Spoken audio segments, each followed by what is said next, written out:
మంత్రి శ్రీధర్ బాబు మాట్లాడుతున్నారు. ఇప్పుడు లైవ్ చూద్దాం. తిరిగి వారు సానుకూలంగా అనుకూలంగా ఉన్న రాష్ట్రాల్లో వారు పెట్టుబడులు పెట్టి ముందుకెళ్తారు.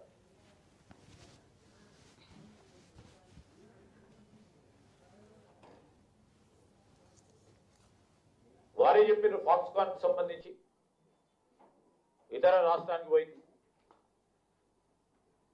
కానీ ఈరోజు మేము ధైర్యంగా చెప్తా ఉన్నాం, రాసి పెట్టుకోండి. ఐటీ కానీ మ్యానుఫ్యాక్చరింగ్ సెక్టర్లో కానీ ఈరోజు ఏరోస్పేస్ కానీ డిఫెన్స్ కానీ రంగాల్లో ఇప్పటికే ఎక్కడ లేనంత ఈకో సిస్టమ్ ని డెవలప్ చేస్తూ పెట్టుబడులు తీసుకొచ్చాం 2 సంవత్సరాల కాలంలో.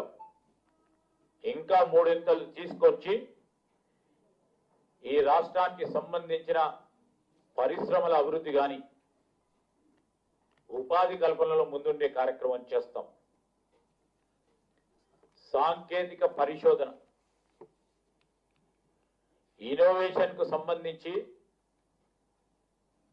ఒక గొప్ప వాతావరణం కల్పించాలని, అదేవిధంగా చాలా ప్రముఖంగా మొత్తము అంతర్జాతీయ స్థాయిలో ఉన్న విశ్వవిద్యాలయాలకు సంబంధించి ఇక్కడ రావటానికి వారు ఆసక్తి చూపెడతా ఉన్నారు.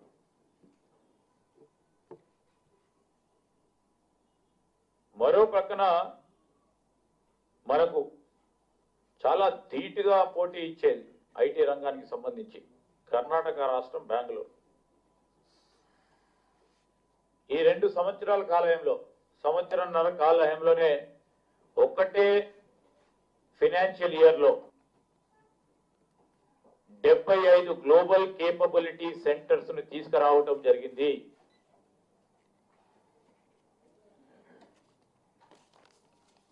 మేము గట్టిగా చెప్తా ఉన్నాం, గర్వంగా చెప్తా ఉన్నాం, ప్రపంచంలో ఉన్న అతి పెద్ద కంపెనీకి సంబంధించిన జీసీసీ మన దగ్గర ఉన్నది. అత్యధిక జీసీసీలు 1 సంవత్సర కాలంలోనే మనకు రావటం అనేది మీరే చూసారు. ఇది మేము 2 సంవత్సరాల కాలంలో ప్రభుత్వం వారికి ఇచ్చిన గొప్ప నమ్మకంతో ఇక్కడ కల్పిస్తా ఉన్న వారికి అనుగుణమైన వాతావరణానికి సంబంధించి మాపై నమ్మకం పెట్టుకొని జీసీసీలు వస్తూ ఉంటే ఈరోజు మేము కాదు, అంతర్జాతీయ స్థాయిలో కానీ జాతీయ స్థాయిలో పత్రికల్లో కానీ ప్రసార సాధనాల్లో కానీ Hyderabad in future is going to become the GCC capital అని చెప్తా ఉన్నారు.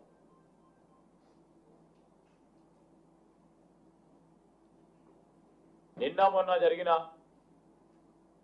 తెలంగాణ రైజింగ్ గ్లోబల్ కాన్ఫరెన్స్ కంటే ముందు ఈ 2 ఏళ్ల కాలంలో 3,40,000 కోట్ల రూపాయల పెట్టుబడులు ఒప్పందాలు జరిగాయి.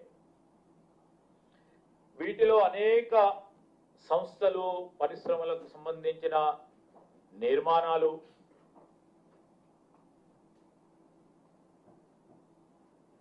వారందరూ కూడా చేపడతా ఉన్నారు.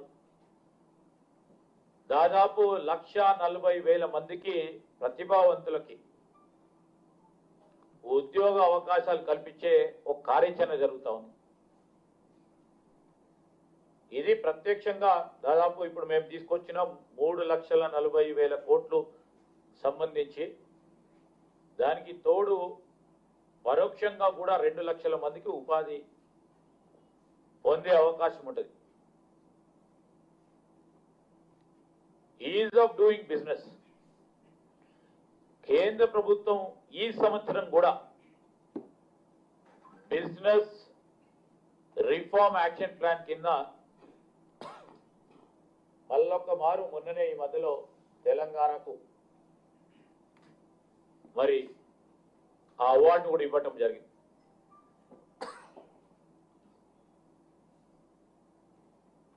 రాష్ట్రానికి సంబంధించి ప్రధానంగా మనం చూస్తూ ఉంటే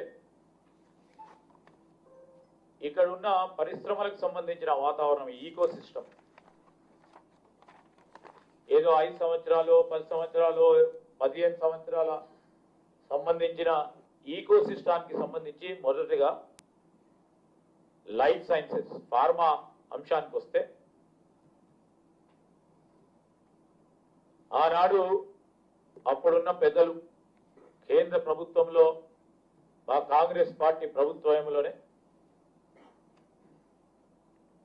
అనేక ప్రభుత్వ రంగ సంస్థలను స్థాపించారు. ఫస్ట్ ఇక్కడ ఐడిపిఎల్ ఒకసారి చూసుకుంటే ఒక పెద్ద ప్రభుత్వ రంగ సంబంధించిన సంస్థ. దాని చుట్టూ ఏర్పడ్డ ఈకో సిస్టమ్, చిన్న పరిశ్రమలు, మధ్యతర పరిశ్రమలు, ఇంకా మైక్రో ఎంటర్ప్రైజ్ దాని చుట్టూ కూడా ఏర్పాటు చేసుకొని ముందుకు నడుస్తా ఉన్న తరుణంలో